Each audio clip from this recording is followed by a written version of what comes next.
নমস্কাৰ, মই তুলুমণিয়ে পুনৰবাৰ স্বাগতম জনাইছোঁ মোৰ অন্য এটি ভিডিঅ'লৈ। আশা কৰোঁ আপোনালোক সকলোৱে ভালেই আছে। বৰ্তমান ময়ো ভালেই আছোঁ। আৰু আজি হৈছে 18 নৱেম্বৰ। 18 নৱেম্বৰত মোৰ আজি বাৰ্থডে হয়। আৰু এতিয়া মই ওলাইছোঁ নামঘৰলৈ চাকি দিবলৈ। লগতে আজি আমাৰ নামঘৰত এখনি ভাওনা পতা হৈছে। আমাৰ গাঁৱৰ ল'ৰাসকলে ভাওনা পাঠ লৈছে।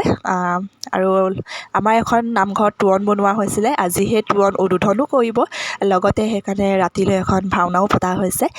আৰু ভাবিলোঁ ভিডিঅ' এটা কৰোঁ, ভিডিঅ'টো আপোনালোকৰ লগত শ্বেয়াৰ কৰোঁ। আৰু যিমানটো পাৰোঁ মই আপোনালোকক দেখাবলৈ চেষ্টা কৰিম অলপকৈ। আৰু আপোনালোকে মোৰ ভিডিঅ'টো স্কিপ নকৰাকৈ শেষলৈকে চাই থাকিব। যদি শেষত চাই ভাল পায় তেতিয়াহ'লে লাইক কৰিব, কমেণ্ট কৰিব। আৰু যোনসকল নতুন ভিউৱাৰ্ছ আহিছে তেওঁলোকৰ চেনেলটো ছাবস্ক্ৰাইব কৰি দিব।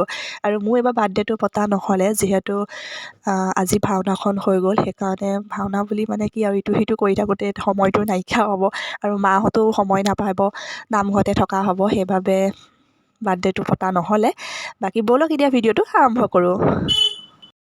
এতিয়া আমাৰ নামঘৰ মুখত পুৰুষ মহিলা সকলো হিতেন গোস্বামী ছাৰক আদৰিবলৈ ৰৈ আছে। যিহেতু আমাৰ আজি এই তোৰণখন হিতেন গোস্বামী ছাৰে উদ্বোধন কৰিব।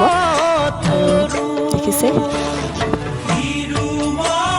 এইফালে এতিয়া হিতেন গোস্বামী ছাৰ পালেহি আৰু এতিয়া ফিতা কাটিব।